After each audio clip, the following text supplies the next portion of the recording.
On today's show, It's Boogie versus the Brow in a battle of the Western Conference big men. He's back! Nick Young, a.k.a. Swaggy P, brings joy back to the Lakers. And does Vince Carter deserve a video tribute from the Raptors? It's Wednesday, November 19th. The starter starts now.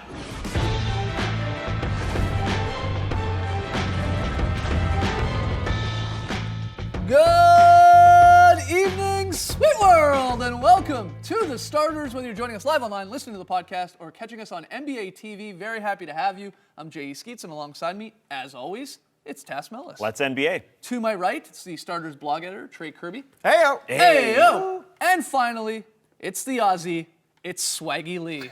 Girls. Lily. All right, lots to talk about on tonight's show. We're going to get to a few of your questions in mailbox, but first, let's start with that great game that we had on Fan Night last night. It was your choice. Great pick, fans out there, by picking the Pelicans and the Kings. We had a battle between the big men in Anthony Davis and DeMarcus Cousins. AD and his team getting the best of them. AD with 28-9, a whole bunch of defense. Cousins, though, 24, 17 rebounds. Yeah, no big deal. man. They didn't play each other one-on-one a whole lot, but again, both of them impressive stuff. Quick look at the West standings, and we show you this because it feels like it's going to come down to these two teams, the Pelicans and the Kings, in terms of one of those possible last spots to get into the Western Conference playoffs. You've got the Pelicans at 6-4 now. You got the Kings at 6-5. The Kings feel like they probably should be 8-3 after blowing those two huge games. We'll get to the battle of the big men in a second. Which of these two teams do you think is more likely as of today to sort of sneak in there or have a better chance to get into the playoffs? I still think the 8 teams that made it last year are going to make it this year, but I would pick the Pelicans over the Sacramento Kings. I think the Pelicans don't rely on two guys like the Sacramento Kings do. The Kings rely on DeMarcus, they rely on Rudy, and they get half of Darren Collison. I mean, he's played well up to this point, but I'm a little hesitant to say he's going to be this good for the rest of the year. And then you get spotty performances from the rest of their lineup. While I think the Pelicans, you can rely on a bunch of these guys. You got Holiday and Anthony Davis you can rely on. You don't rely on Eric Gordon. But beyond that, Tyreke Evans has been playing well. Ashik has been doing his part. And then Ryan Anderson, who we don't even show you there. I think they've just got more weapons offensively. Ryan Anderson arguably blew that game open last night when he finally found his three-point shot in that third quarter. He's been doing that a bit lately, actually. He's been starting to find his groove a little bit. I mean, he does still get a little bit streaky, but once he gets a couple going in a row, it can extend a margin from maybe 2 or 3 points out to double figures very, very quickly. So if you had to back one team, is it the Pelicans over the Kings? I still like the Kings. I think they've been playing really well against good competition. They obviously blew a couple of leads last week, but they got off to huge leads against playoff teams, and they're going to figure out how to win games, and maybe they'll get another win from that Grizzlies protest. Yeah, that's true. We're still waiting to find out about that one. The But league's also, going to decide by December 2nd. Just one other thing with the Pelicans, Tash, you mentioned Eric Gordon, you can't rely on him, but if he can somehow find a way to contribute meaningful minutes and offense to that team, that does add another huge weapon to their team. Yeah, sure. I just didn't like the way the Kings performed yesterday. After a big win against the San Antonio Spurs, they didn't come out and perform because guys like Eric Gordon and Ryan Anderson went off. And when guys like that are going off, that means you're not playing defense. You know, there's one level of being a good team bouncing back after a loss. Everybody sort of rallies around each other. All right, we're going to do this. But then there's another level of bouncing back after a win. And they didn't do that. They didn't do that after the Spurs. And yeah, maybe they learned later on in the year, but you just don't have time in the Western Conference. You guys all picked them They've to had a make the pretty playoffs. hard schedule so far. The Kings have, and it's going to lighten up. They're going to play a lot more East teams pretty soon, and the bad teams in the West. And nothing a lock, though, still with a team like the no Kings, doubt. despite, when they start playing these teams that have less wins. They still have to go out and set the tone right from the get-go. You can't, they've done a good job at half the time of getting good leads, and then they sort of tune out and let teams right back in the game and sometimes win it. But I am excited to see what the Kings do against sort of your bottom-feeding teams here, and whether or not they sort of punk them and prove we are in that playoff conversation at least. Who's going to perform after Cousins and Rudy Gay is my question. Collison- Can you rely on Jason Thompson? Can you rely on Ben McLemore? Darren Collison has been good to this point, but he's never shown that he can do it for a full year. No, he hasn't, but they've given him the big contract, they've given him the role, so they obviously feel that he can do it. And McLemore as well, he has had his moments this year of looking really good. Last night, not one of his better nights. But if he can provide, again, some consistent offense, that really helps. A lot of ifs with that. A lot of ifs. Let's get to this, though. And we're throwing this at everyone watching and listening, of course. It's fun to, again, they didn't play one-on-one a whole lot last night, AD and DMC, but if you were building a team right now around one of these guys, who is it? Is it Anthony Davis in a runaway, or can you make a case that you could build a team, like the Kings are obviously trying to do there in Sacramento around Cousins. To me, it sounds crazy, but I think it's a no-doubter. I think it's Anthony Davis by a landslide. I mean, he could be a transcendent player that future generations remember forever. And, Yep. and it's crazy to say that because DeMarcus Cousins is a fantastic player, but I would say Anthony Davis just does so many things better. I mean, he's a better shooter. He's a better driver. He can handle the ball. That's how good he is. He's obviously a better defender and more impactful that way. I'd say Cousins, is a better low post player and a finisher around the rim, but Anthony Davis is a once-in-a-lifetime player, it feels like. While DeMarcus is obviously very good, should be an all-star this year, Yeah. all-star for a long time coming. Anthony Davis is one of those guys that we're going to sit back and think, wow, Yeah. we got to see this guy play. The thing is, though, you look at like Tim Duncan and Kevin Garnett. Those are kind of a similar scenario as these two guys. And it's a Okay. little easier to build around a low post guy because you know what you're getting. You can throw it in. He can kick it back out for shots. You know the steps to building around that guy. When you're building around an Anthony Davis, he does so many different things. You have to kind of prepare for everything. I do think Anthony Davis is the choice, but I don't think it's a no-brainer. Oh, you can't go wrong with either of these Yeah. guys. It's tough not to lean towards AD. He's younger. He does play, maybe a little more engaged on both ends of the ball. Yeah. I'm glad you brought it up, though. That sort of once in a generation type of player. If you're young out there, watch every single Pelicans game you absolutely can right now. I mean, through League Pass. Talking to the kids. Get the highlights going. Honestly, because I'll say this, back when Akeem was there in his first couple of years, we didn't have it. We barely had TV up in Canada, but I sure as heck wasn't watching every Olajuwon game. I wish I could have. Yeah. I really do. And I mean, we show the comparisons. AD is doing Hakeem-like things.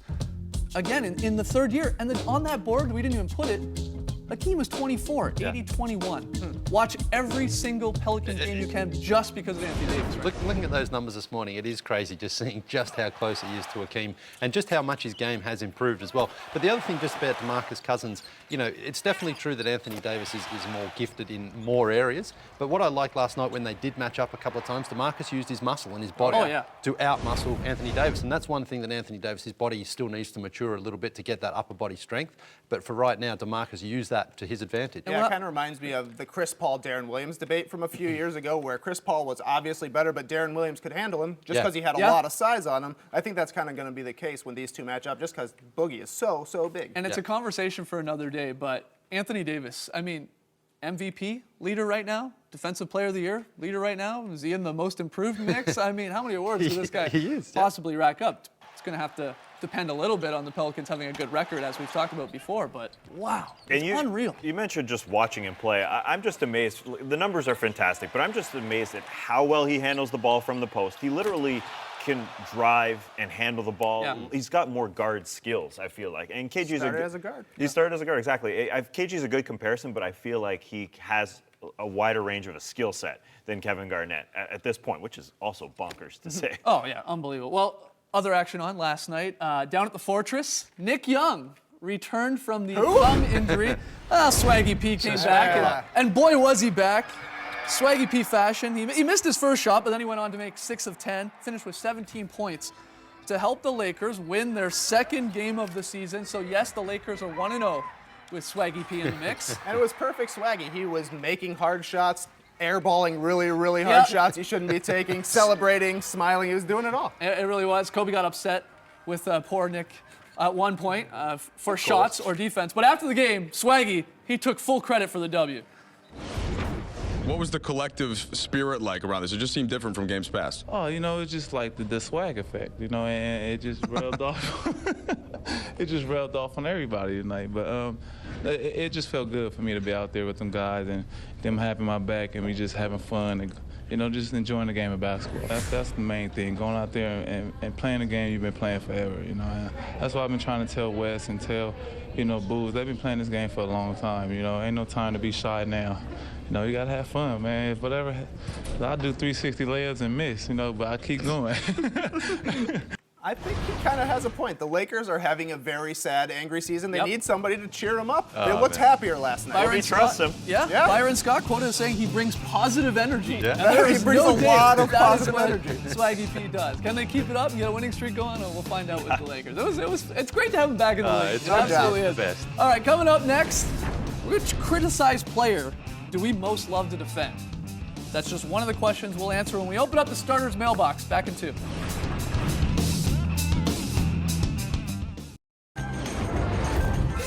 Oh look, there's mail. we've got mail because you guys keep sending them in and keep them coming. Email us, thestarters@nba.com, or hit us up on Twitter, Facebook, however you got to do it.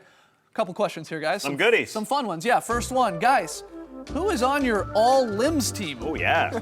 I've got these 5 guys: LeBron, Durant, Kawhi, Greek Freak, and Rondo. That question coming from Matty B's 25. You did a pretty good job there, I think, with his 5 guys. There's a look at it. Yeah, I mean, Giannis Antetokounmpo, his limbs are as long as his name, right? right. You got to include him.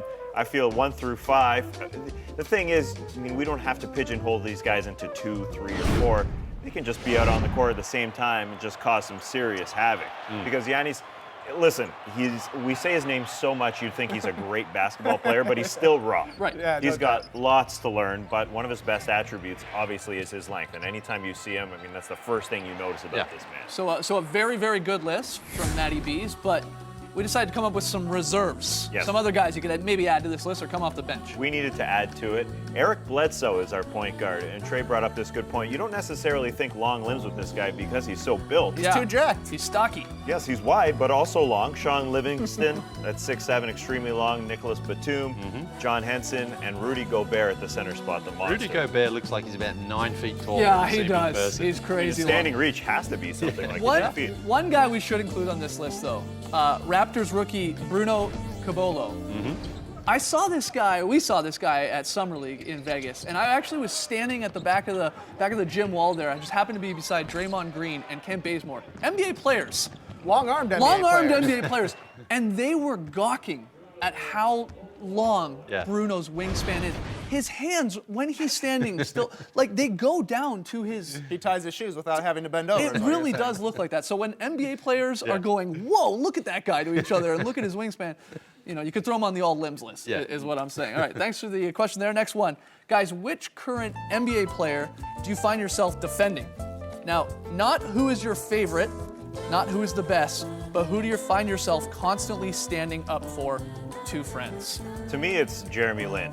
Because of Linsanity, I feel like he's always got a bit of a bad rap because people just dismiss him as, he's just not that guy. He'll never get to that level. Well, yeah, he's got a lot of flaws. And I think because he's bounced around a lot in the league, that he hasn't been able to sort of just come together. He's got a lot of bad traits as well. He kind of just buries his head while going to the lane, kind of jumps up in the air and throws it away. But, he went from NY to Houston. He had issues with James Harden in the backcourt, so he went to the bench. Then he moved to Los Angeles. I think he's one coach away from being a good player, a decent, steady player, one coach away, just one guy that he can sort of focus with, that can focus his sort of energies to being a decent player. All right, you got Jeremy Lin's back. Lee, you said Jeff Green with the Celtics. Yeah, the knock on Jeff Green's always been his consistency, and that's understandable because he has been an inconsistent player. But I liken him to someone like Rudy Gay. He's a good player. He's hit some big shots. He can finish around the rim, but he's just not loved by fans. And I think he frustrates a lot of his teammates and coaches. He goes out, puts up 35 Exactly. and 10 or whatever, and then he follows it up with a 5 or 6. That's right. And sometimes it goes like 3 or 4 games in a row where Yeah. he won't even score 10 points. I just think he needs to find the right situation. The way this season has started for him, it could be in Boston. He's technically a free agent after this season, as well as got an option for next year, so he might stay there. But I just think if he finds the right situation, the right coach, he could be a very, very good player. Trey, you're going with really a superstar, an all-star, of course, with your selection in James Harden. He's just too overhated because the things he does that are annoying, not playing defense and getting to the line all the time, stick out so much that people hate it. But he's really an awesome, awesome player. He's top 10 right now in points and assists per game. He's 12th in steals. He's playing defense this year. He's playing D, it's true. Yeah, and he's not a bad defender when he actually decides to try. And he's one of the few guys in the league that you can give him the ball every time down the court, and you're going to get a shot. Yeah, you're going to get a shot somehow. But it took all of us pointing out how bad he was on the defensive end to get Doesn't him to matter. tune in. Even if he's that bad on the defensive end, he makes up for it on offense. All right. Next question here. Let's get one more in here. Guys, it's early, but the top NBA draft picks have been pretty modest. So who's the best rookie so far? Both efficiency and watchability-wise. That's from Tiago Slash. It's Slash. It's a good question, and he is right, by the way.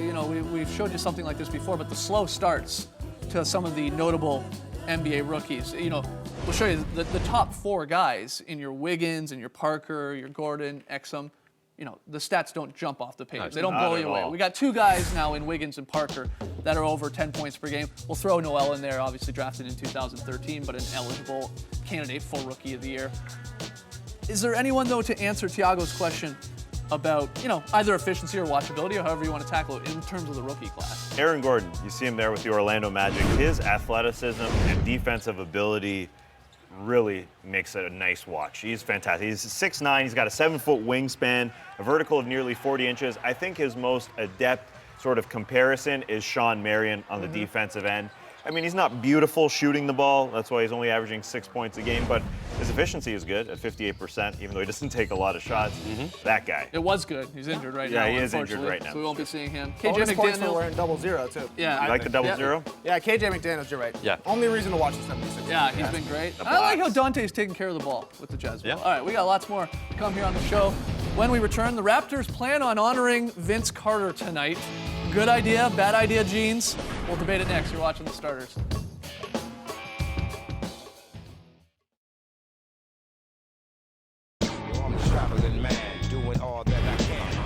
Welcome back to The Starters. Let's get right into this juicy topic here. Tonight, as part of the Toronto Raptors' 20th anniversary celebrations, the Raps will honor Vince Carter time with the team. He's in town, of course, with the Grizzlies, his only appearance in Canada this season. He's going to be given your classic first quarter timeout video tribute.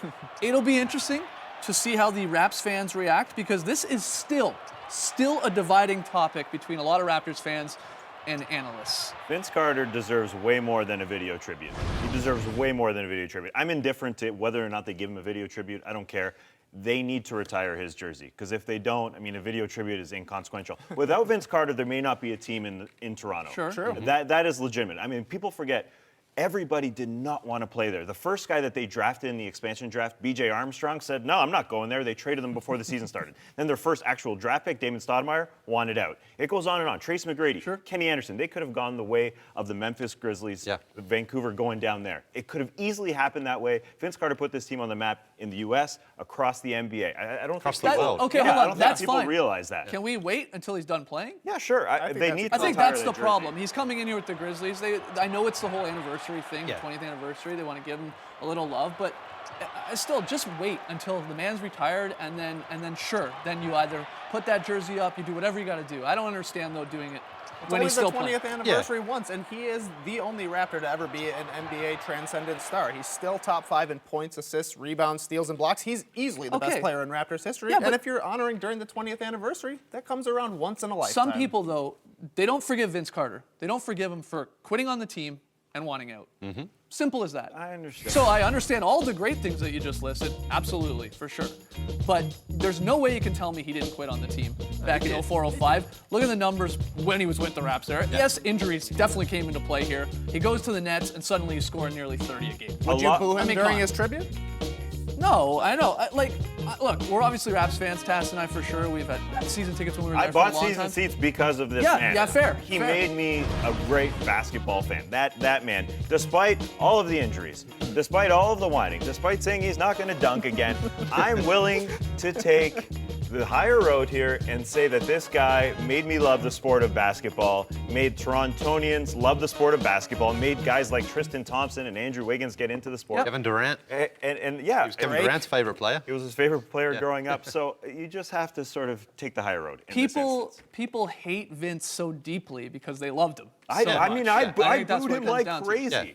I booed him so hard. I yelled him, "You will never win anything, Vince!"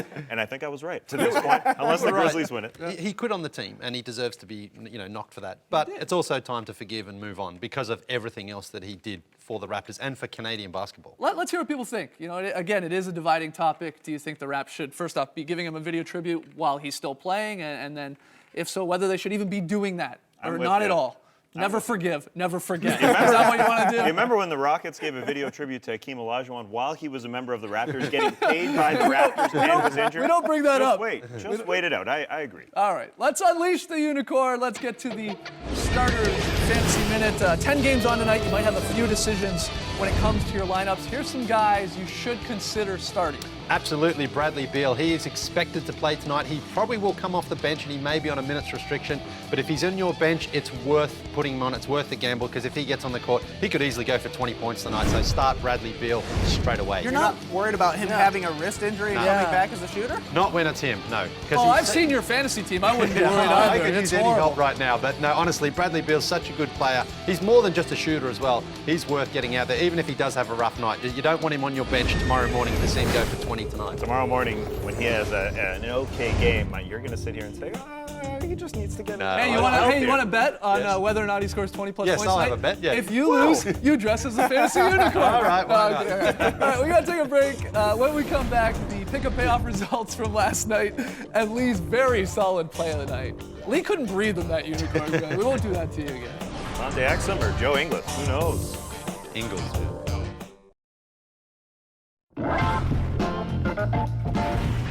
Back with the starters. Not a good night for Tass and I.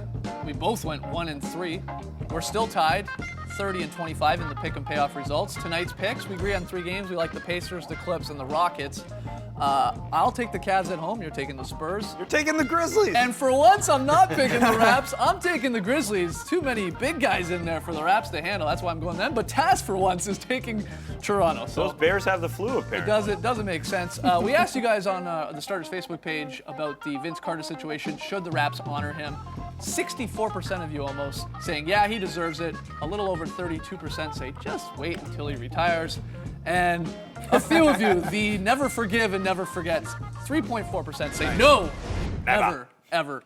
Well, it's funny that we are talking so much about being Raptors fans, you guys, because Skeets, I've been kind of wondering if your allegiances have been changing. We've been down here in Atlanta now, and I spotted you sitting in the 6-man section That's at the opening Hawks night. game on opening night, Yep. you know, bobbing your head, just having a great time with our buddy Larry, pointing at the Jumbotron when you're on it. And then last night I saw you again, you know, just clapping along, having a good I've got time. a loud clap, by the way. You have a great clap, long fingers, but the thing that sold it for me was when Paul Millsap had hit this 3, they kicked in, and here you are throwing up high fives That's a again to our butter backwards high Larry. five, yeah. I'm starting to wonder, are you a hashtag Hawks bro Hey now? man, I'm hometown here in Atlanta. Gotta go out and support the local team. You I'm even have a Raps fan. sign? Hey, You don't made worry. a sign? That's my No, favorite. I That's didn't my make that favorite sign. photo. I didn't. right there. We're going to get a t-shirt That's made up very of that. sign. It's a great sign by Larry. Lee, let's get the very solid play of the night. Going out to Utah now, we all know sharing is caring, and you've got to watch this play because it does take a little bit of time to build up. Dante just hands it off. Now watch where he goes. Reggie Jackson's not Where paying is he, Lee? attention. Where is he? I lost him. Gordon Hayward. Everyone else for Utah touches it. Derek Favors then finds Dante tucked away in the corner and swish bomb.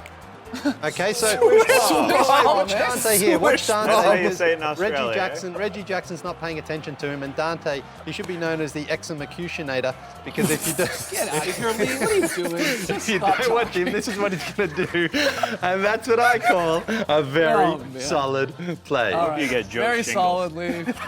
Very solid show. Thanks for joining us. We'll be back tomorrow. A lot of games on tonight. We'll break them down. By the way, November 26th, when the Raps are here, we'll be cheering for the Raps. Who are you going to cheer Sitting in for? the I'll be Hawks cheering for the section. Raps. Why do you All guys right, go to a folks. basketball game? Thanks for joining us. And remember, most of the world squats to do their business. Brace the night, people.